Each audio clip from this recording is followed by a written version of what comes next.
मनुष्य के मन और पैराशूट में यही समानता होती है कि यह दोनों तब काम करते हैं जब ये दोनों खुले होते हैं। तो इस वीडियो में कही गई बातों को खुले मन के साथ सुनिएगा। वक्त कब क्या रंग दिखाए हम नहीं जानते, वरना जिस राम को रात में राज्य मिलने वाला था उन्हें सुबह वनवास न मिलता। यह घटना इस बात का उदाहरण है कि चाहे मनुष्य हो या भगवान, हर किसी को कठिन परिस्थितियों का सामना करके जीवन में आगे बढ़ना पड़ता है। लोग भगवान की पूजा तो करते हैं, लेकिन कभी उनके चरित्र से अच्छी आदतें नहीं सीखते।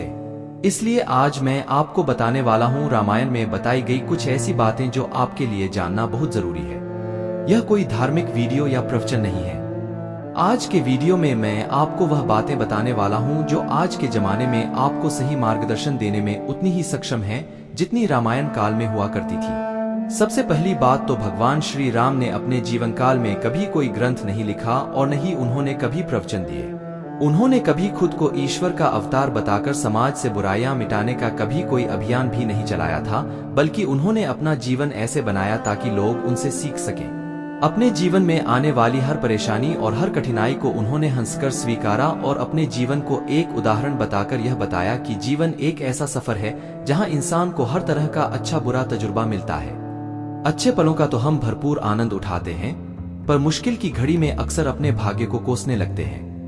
यह बात हम सभी जानते हैं कि वक्त कैसा भी क्यों न हो, अपने साथ कोई न कोई सबक लेकर जरूर आता है, लेकिन कभी कभी हम उस सीख को समझ पाने में सक्षम नहीं हो पाते। हम हमेशा अपने जीवन काल के उस समय में खोए रहते हैं, उससे उबर नहीं पाते जिसने हमें दुख दिया हो। हर इंसान अपने जीवन में आए अच्छे और बुरे वक्त को हमेशा याद रखता है, लेकिन इसका मतलब यह बिल्कुल नहीं है कि आप अपने बुरे वक्त को लेकर बैठे रहें, बल्कि आपका तो फर्ज यह बनता है कि आप अपने जीवन की मुश्किल घड़ियों से सीख लें और जिंदगी में आगे बढ़ें। रामायण से यह बात साफ साफ अंकित होती है कि दुख से बड़ा शत्रु कोई नहीं है। यह दुख व्यक्ति का साहस खत्म कर देता है, वह व्यक्ति की सीख को खत्म कर देता है और सब कुछ नष्ट कर देता है। कहने का तात्पर्य केवल इतना है कि हमेशा अपने आज में जीने का प्रयास करें, क्योंकि जो बीत गया वह कभी लौटकर नहीं आ सकता। लेकिन अगर आप उसके दुख में जीते रहेंगे तो जिंदगी में कभी कुछ हासिल नहीं कर पाएंगे। रामायण के अनुसार किसी भी मनुष्य में उसके उद्देश्य की प्राप्ति करने के लिए निम्नलिखित गुणों का होना अति आवश्यक है। सबसे पहले उदास व दुखी न होना, दूसरा अपने कर्तव्य पालन की क्षमता रखना और तीसरा कठिनाइयों का बलपूर्वक सामना करना। रामायण के अनुसार हमेशा प्रसन्न रहना कुछ ऐसा है जिसे प्राप्त करना असंभव है। कहने का यह तात्पर्य है कि प्रसन्नता और दुख ये दोनों जीवन में आते जाते रहते हैं। ऐसा हो ही नहीं सकता कि लगातार सिर्फ प्रसन्नता जीवन में बनी रहे।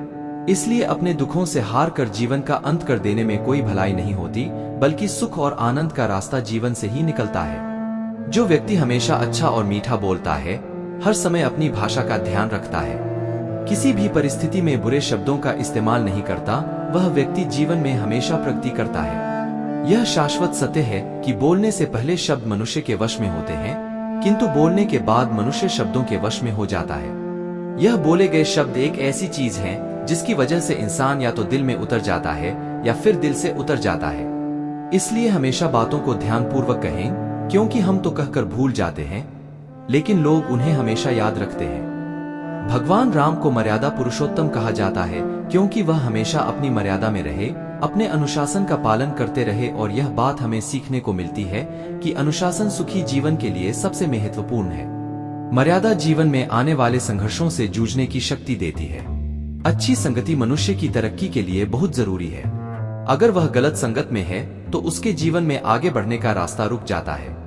जैसे कैकेयी ने दासी मंथरा की गलत बातों में आकर भगवान राम को वनवास भिजवाया था। सब कुछ जानते हुए भी भगवान राम ने वनवास को स्वीकारा, क्योंकि वह यह बात बताना चाहते थे कि बच्चों के लिए उस कर्ज को चुकाना मुश्किल है जो उनके माँ बाप ने उन्हें बड़ा करने के लिए दिया है। रावण ज्ञानी था, रावण धनी था, किंतु अपने अहंकार और क्रोध के चलते उसने अपना सब कुछ नष्ट कर लिया। इससे यह बात सिद्ध होती है कि आप चाहे कितने ही ज्ञानी और कितने ही ज्यादा धनी क्यों ना हो, अगर आपके अंदर क्रोध और अहंकार जैसे अवगुण हैं, तो वह एक ना एक दिन आपका सर्वनाश अवश्य कर देंगे।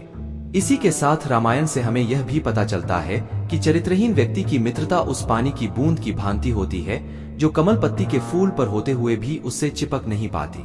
इस तरह के मित्र एक न एक दिन आपको धोखा देकर आपका साथ छोड़ देंगे। दोस्तों, रामायण की कहानी देखने सुनने से ज्यादा महत्वपूर्ण है कि आप उसमें कही गई अच्छी बातों को अपने जीवन में उतारें। और आज का यह वीडियो बनाने का उद्देश्य भी मेरा यही था कि मैं कम समय में कम शब्दों में आपको रामायण में कही गई कुछ अच्छी बातें बता सकूं। अगर मेरा यह प्रयास आपको पसंद आया है तो इस वीडियो को ज्यादा से ज्यादा शेयर कीजिए और सभी लोगों तक पहुंचाइए। दोस्तों, मनुष्य के जीवन में जो भी घटना घटित होती है उसमें कहीं ना कहीं उसकी भलाई छुपी होती है। ऐसी ही एक घटना की कहानी मैं आप लोगों के लिए लेकर आया हूँ। खबरिया पर उस कहानी के लिंक डिस्क्रिप्शन में दी है, सुनिएगा जरूर। मैं मिलूंगा आपसे अगले वीडियो में जो आपके जीवन में सकारात्मक ऊर्जा को भर दे और आपको दिखाए एक सही दिशा। सुनते रहिए।